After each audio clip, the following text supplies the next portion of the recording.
नमस्कार दोस्तों, मैं संजय कुमार गुप्ता आप सभी का मेरे यूट्यूब चैनल ज्योग्राफी अड्डा पे स्वागत है। मैं आप लोगों से दक्षिण भारत के प्रायद्वीपीय पठार के बारे में चर्चा कर रहे थे।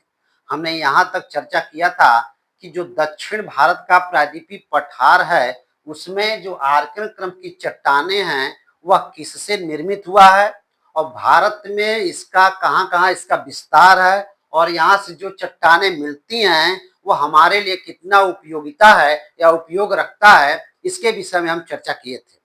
अब हम चर्चा करेंगे धारवाड़ क्रम की चट्टानों के बारे में कि जो धारवाड़ क्रम की चट्टानें हैं वह भारत में इसका कहाँ-कहाँ विस्तार है और इसका निर्माण किससे हुआ है, ठीक। और यह हमारे भारत की अर्थव्यवस्था में कितना इसका महत्वपूर्ण है, योगदान है, इसके विषय में चर्चा करेंगे। ध्यान दीजिएगा कि जो धारवाड़ क्रम की चट्टानें हैं वह आर्कियन क्रम के चट्टानों के अपर्दन व निक्षेपण से बनी परतदार चट्टानें हैं। किसके अपर्दन किसके क्षरण से हुआ है? तो आर्कियन क्रम की चट्टानों से। अर्थात धारवाड़ क्रम की चट्टानों का निर्माण आर्कियन क्रम की चट्टानों के अपर्दन व निक्षेपण से परतदार चट्टान के रूप में निर्मित हुआ है। कौन? धारवाड़ क्रम की चट्टानें। ठीक, जैसे देखिए आर्कियन क्रम की चट्टानें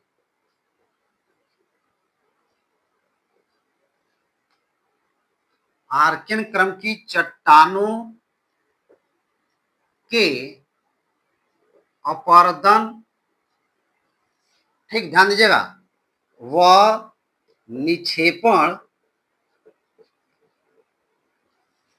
से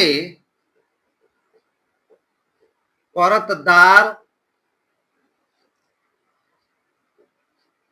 चट्टान के रूप में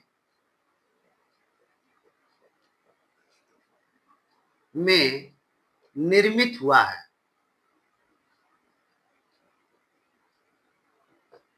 ठीक, तो अपर्दन व निक्षेपण के, अपर्दन का मतलब होता है क्षरण। क्या होता है? क्षरण। क्षरण किससे हुआ है? क्षरण जो हुआ है किससे हुआ है? तो हवा तथा जल के माध्यम से। ठीक, और निक्षेपण में होता है जमा होना।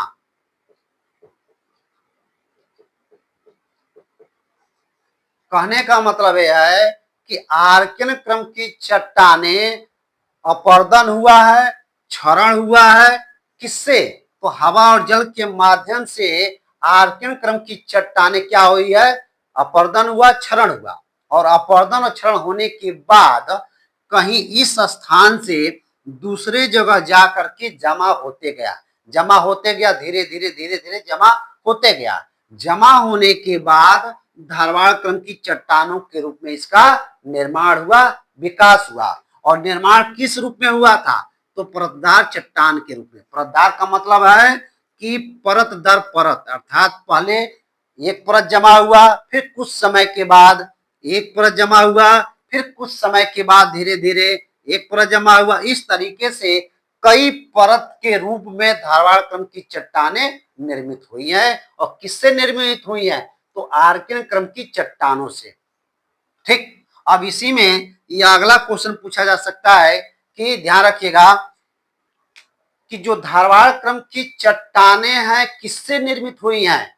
तो किससे बताएंगे आप? आर्कियन क्रम की चट्टानों से। धारवाड़ क्रम की चट्टानें जो निर्मित हुई हैं वह कैसा है? परतदार है कि बिना परतदार है? तो परतदार चट्टान के रूप में है। ठीक, और वह किस रूप में निर्मित हुआ है? तो अपर्दन व निक्षेपण के रूप में धारवाड़ क्रम की चट्टानें निर्मित हुई हैं। ठीक, अगला पॉइंट यहां पे है कि इसमें जीवाश्म का अभाव है। जीवाश्म का अभाव का मतलब क्या है? आपका आर्कियन क्रम की चट्टानें हो या धारवाड़ क्रम की चट्टानें हो, इन दोनों क्रम की चट्टानों में उस समय किसी भी जीव जंतु का विकास नहीं हुआ था, उद्भव नहीं हुआ था। जब जीव जंतु का विकास नहीं हुआ था तो इसका कहने का मतलब है कि इसमें किसी भी जीव के अवशेष नहीं मिले हैं। जब अवशेष नहीं मिलेंगे तो वहां पे जीवाश्म का अभाव रहेगा, अर्थात जो धारवाड़ क्रम की चट्टाने हैं उसमें जीवाश्म का अभाव है। ठीक, अगला पॉइंट यहां पे कहता है कि धारवाड़ क्रम की चट्टाने भारत में प्रायद्वीपीय तथा बाह्य प्रायद्वीपीय दोनों क्षेत्रों में इसका विस्तार है। इसका विस्तार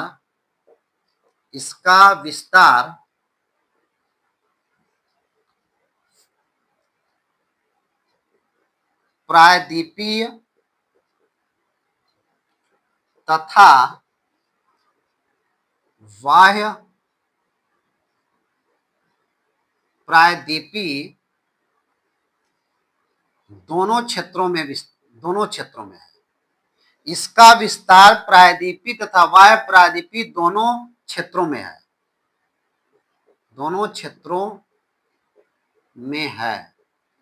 ठीक, अब प्रायद्वीपीय का मतलब क्या है? प्रायद्वीपीय का मतलब है दक्षिण भारत। दक्षिण भारत जैसे अरावली श्रेणी,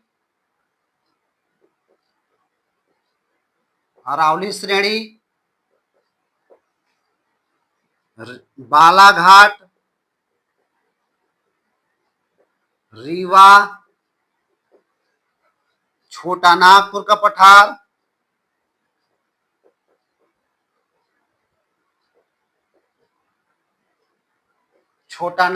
पठार, ठीक,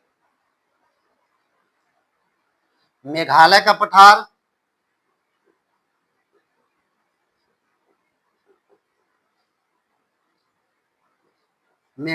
पठार, मिकिर की पहाड़ियां,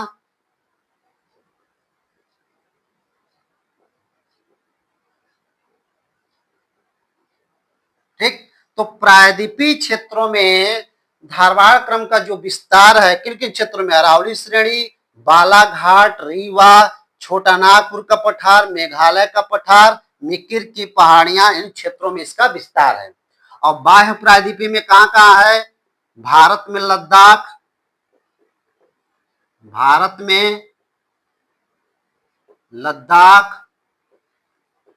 जास्कर श्रेणी,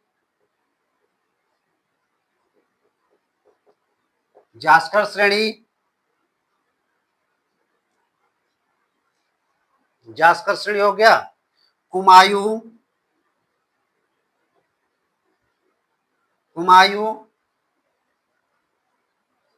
स्पीति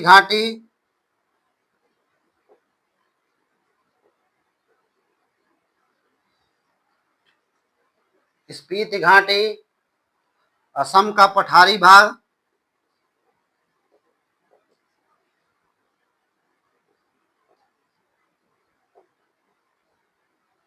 ठीक। तो धारवाड़ क्रम की जो चट्टाने हैं वह प्रायद्वीपीय में कहां कहां है? भारत में लद्दाख क्षेत्र में, जास्कर श्रेणी, कुमायूं, स्पीति घाटी, असम की पठारी भाग में इसका क्या है? विस्तार है।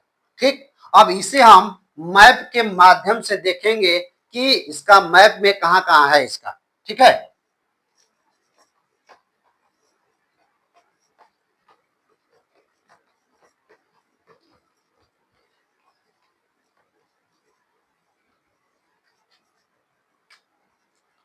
भारत का नक्शा अगर हम बना रहे हैं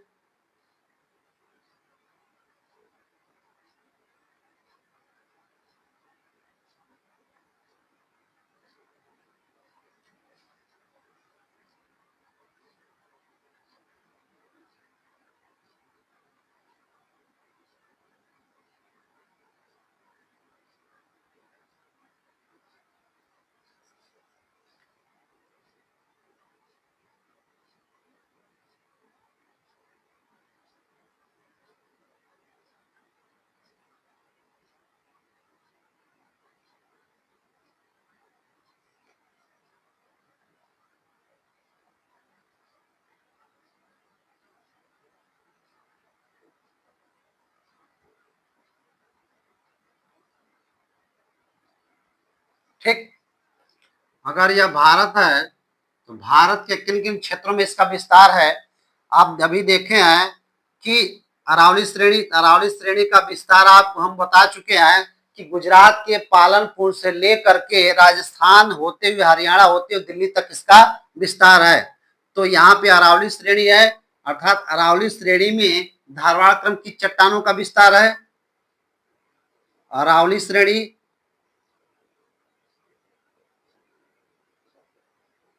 इसके बाद कहां पे है, रीवा,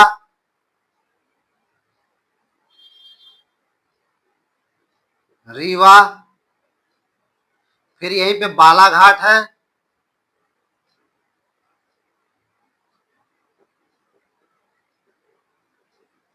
सॉरी बालाघाट इधर होगा,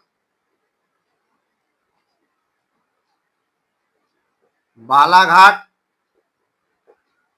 रीवा, ठीक, छोटा नागपुर का पठार, छोटा नागपुर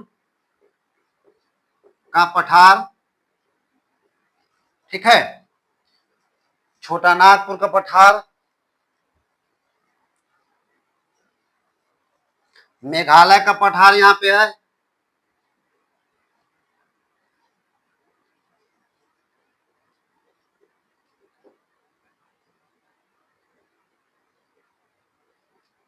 मेघालय का पठार, यहाँ पे असम घाटी है,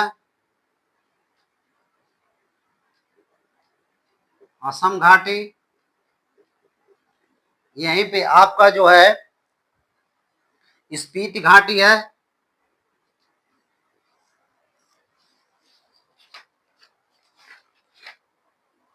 सॉरी यहाँ पे मिकिर की पहाड़ी है,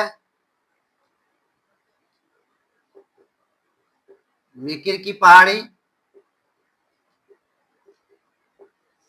ठीक, यहाँ पे आएंगे कुमायूं हिमालय है, कुमायूं, यहाँ पे लद्दाख है,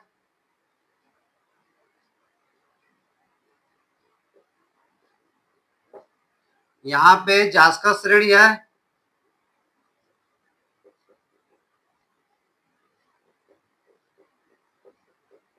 यहीं पे आपका स्पीति घाटी है,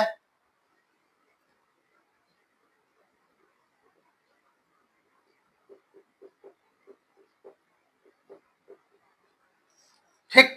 कहने का मतलब यह है, अगर मैप के माध्यम से इसको समझने की कोशिश करेंगे तो बहुत अच्छा रहेगा। जो धारवाड़ क्रम की चट्टाने हैं, प्रायद्वीपीय या वाह्य प्रायद्वीपीय क्षेत्रों में किन किन क्षेत्रों में इसका विस्तार है, तो आप देखेंगे बालाघाट है, रीवा है, छोटा नागपुर का पठार है, मेघालय का पठार है, निकिर की पहाड़ी है, असम घाटी में है। फिर इधर आप आएंगे तो अरावली श्रेणी में इसका विस्तार है, ठीक, कुमायूं में है, स्पीति घाटी में है, लद्दाख में जास्कर है। इन क्षेत्रों में धारवाड़ क्रम की चट्टानों का विस्तार मिलता है, ठीक। अब हम आगे आएंगे, इसमें इसको बना लीजिएगा, समझ लीजिएगा।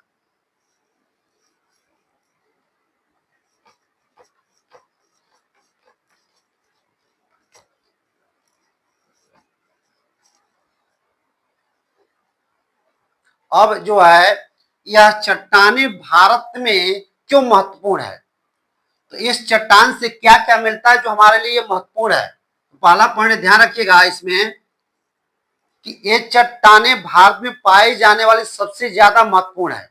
ये चट्टाने कौन सी चट्टाने, तो धारवाड़ क्रम की चट्टाने, ये चट्टाने भारत में पाई जाने वाली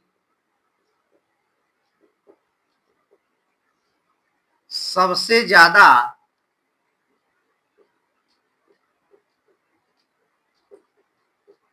महत्वपूर्ण है।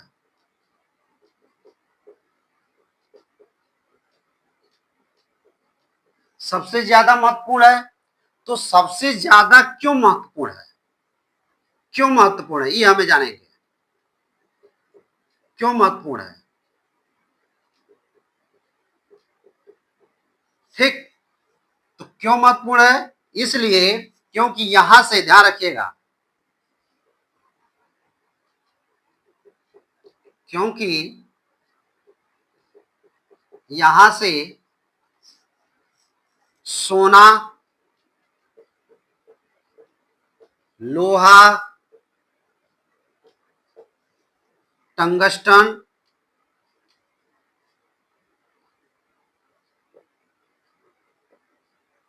लोहा सॉरी सोना, लोहा, टंगस्टन, तांबा, तांबा, क्रोमियम, क्रोमियम,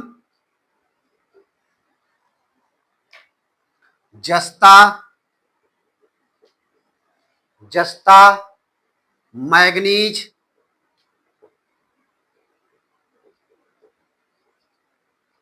आदि मिलता है। ठीक। धारवाड़ क्रम की चट्टानें जो भारत में पाई जाती हैं या मिलती हैं वो सबसे ज्यादा महत्वपूर्ण है। क्यों महत्वपूर्ण है? क्योंकि यहां से सोना, लोहा, टंगस्टन, तांबा, क्रोमियम, जस्ता, मैग्नीज आदि मिलता है। जब इतनी प्रकार के धातु मिलेंगे और इन्हीं धातुओं से हमारी भारत की जो अर्थव्यवस्था है वो कहीं न कहीं टिका हुआ है। ठीक। तो जब यह मिलेगा तो हमारे लिए, हमारे भारत की अर्थव्यवस्था के लिए सबसे ज्यादा यह महत्वपूर्ण है। ठीक। अब हम देखेंगे यहाँ पे कि जो है सोना कहां से मिलता है। ठीक। सोना कहां से मिलता है? तो सोना जो मिलता है, पहले एक पॉइंट और जान ले तब इसके बारे में बताएंगे। तो ये चीजें मिलती हैं। इसके अलावा ध्यान दीजिएगा, इनके अलावा, इसके अलावा, इसके अतिरिक्त, इसके अतिरिक्त और क्या क्या मिलता है? Fluorite, fluorite, fluorite, ilmenite, ilmenite, ilmenite, सीसा, सुरमा, बुल्फ्राम,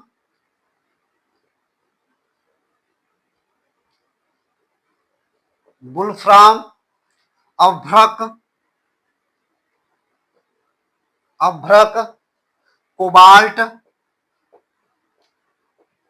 कोबाल्ट, एस्बेस्टस, एस्बेस्टस, संगमरमर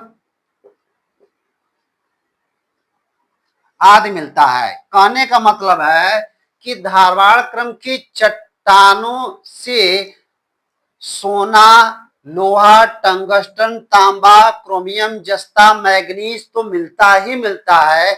इसके अलावा फ्लूराइट, इल्मेनाइट, सीसा, सुरमा, बुल्फ्राम, अभ्रक, कोबाल्ट, एस्बेस्टस, संगमरमर भी मिलता है।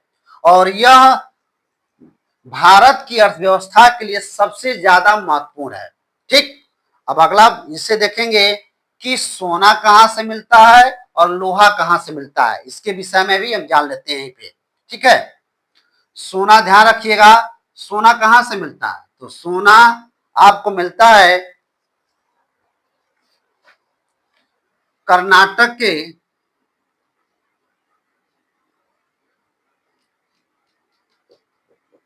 कर्नाटक के कोलार, ध्यान दीजिएगा, कर्नाटक के कोलार और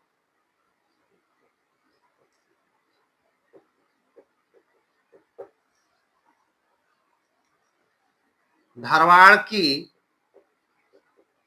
घाटी में अधिक मिलता है। ठीक। जो सोना कहां से मिलता है? तो सोना कर्नाटक के कोलार, कोलार से मिलता है। और कहां मिलता है? धारवाड़ की घाटी से मिलता है। और सबसे अधिक मिलता है, सबसे अधिक कहां से मिलता है? तो कर्नाटक के कोलार से और धारवाड़ की घाटी से मिलता है। क्या मिलता है? सोना।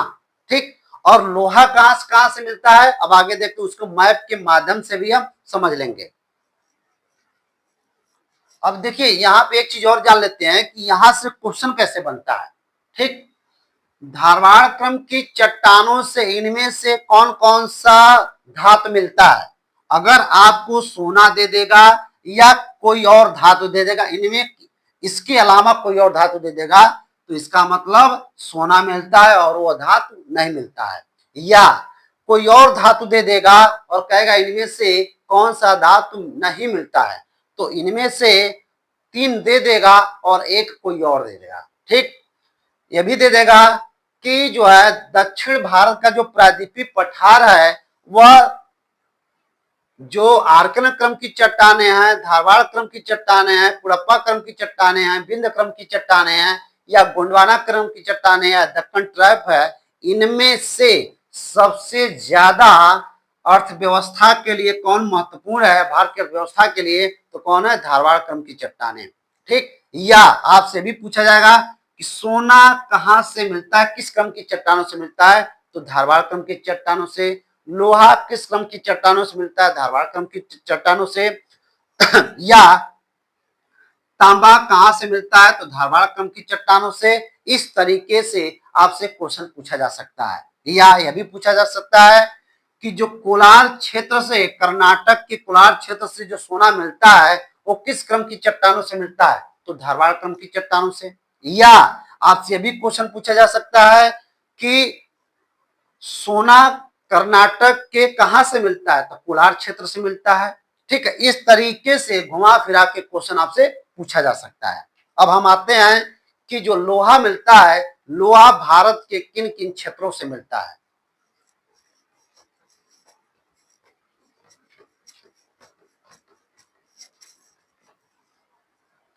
ध्यान दीजिएगा, धारवाड़ क्रम की चट्टानों में जो लोहा मिलता है भारत के किन किन क्षेत्रों से मिलता है, देखेंगे झारखंड से मिलता है, उड़ीसा से मिलता है, गोवा से मिलता है, मध्य प्रदेश, छत्तीसगढ़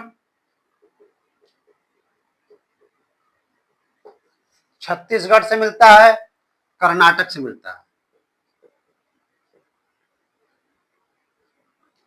ठीक है, तो धारवाड़ क्रम की चट्टानों से जो लोहा मिलता है वह लोहा भारत के किन किन क्षेत्रों से मिलता है वह हम मैप के माध्यम से समझा दे रहे हैं आपको। ध्यान दीजिएगा, आपको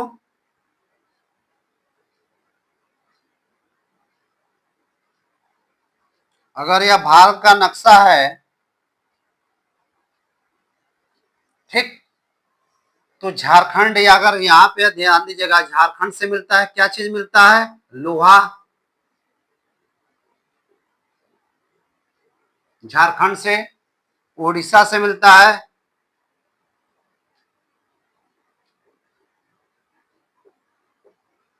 ठीक, गोवा से मिलता है,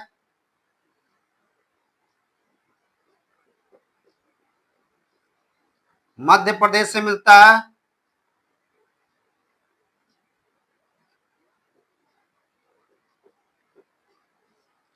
छत्तीसगढ़ से मिलता है,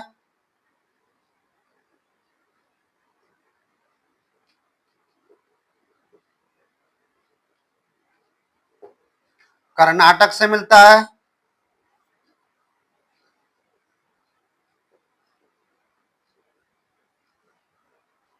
ठीक है। तो इस तरीके से लोहा जो भारत में मिलता है, झारखंड से मिलता है, मध्य प्रदेश से मिलता है, छत्तीसगढ़ से मिलता है, उड़ीसा से मिलता है, गोवा से मिलता है, कर्नाटक से मिलता है। ठीक है, तो इस तरीके से आप देखेंगे। ठीक, अगला एक पॉइंट इसमें और बचता है कि जो धारवाड़ क्रम की चट्टानों से, ध्यान रखिएगा, आप अभी देखे हैं कि जो अरावली श्रेणी है, अरावली श्रेणी का विस्तार किस क्रम की चट्टानों से हुआ। अगर क्वेश्चन पूछा जाता है कि अरावली श्रेणी का विस्तार, अरावली श्रेणी कहाँ पे है, गुजरात राजस्थान होते हुए हरियाणा, मध्य प्रदेश, दिल्ली तक इसका विस्तार है। कौन सा है? अरावली श्रेणी। मैं इसमें अलावा बता रहा हूं, ध्यान रखिएगा। ठीक, तो अरावली श्रेणी का जो विस्तार है वो गुजरात के पालनपुर से लेकर के हरियाणा, राजस्थान हरियाणा होते दिल्ली तक है। जब दिल्ली तक इसका विस्तार है तो यह किस क्रम की चट्टानों से निर्मित हुआ है? धारवाड़ क्रम की चट्टानों से, अर्थात इसी से हुआ है। तो धारवाड़ क्रम की चट्टानों से अरावली श्रेणी का विकास हुआ है या निर्मित हुआ है।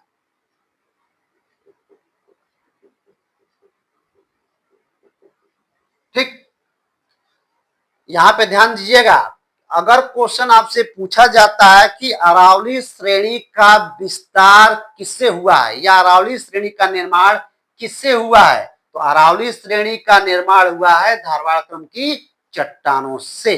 ठीक, यहां तक क्लियर है। अब जो है इसमें क्वेश्चन के रूप में हमने बता दिया है। अगर बाय द वे कभी कभार मेंस में भी यहां से क्वेश्चन पूछा जा सकता है, जैसे अगर हम पूछें कि धारवाड़ क्रम की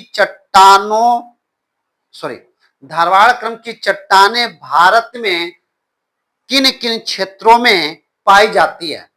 क्वेश्चन ध्यान दीजिएगा, धारवाड़ क्रम की चट्टानें भारत में किन किन क्षेत्रों में पाई जाती हैं और यह भारत की अर्थव्यवस्था में इसका कितना योगदान है, टिप्पणी कीजिए या जो है व्याख्या कीजिए। तो इस तरीके से यहां से मेंस का भी क्वेश्चन पूछा जा सकता है। ठीक है, अगर आप लोगों को यह वीडियो अच्छा लगा हो इसे लाइक कीजिएगा, सब्सक्राइब कीजिएगा। धन्यवाद।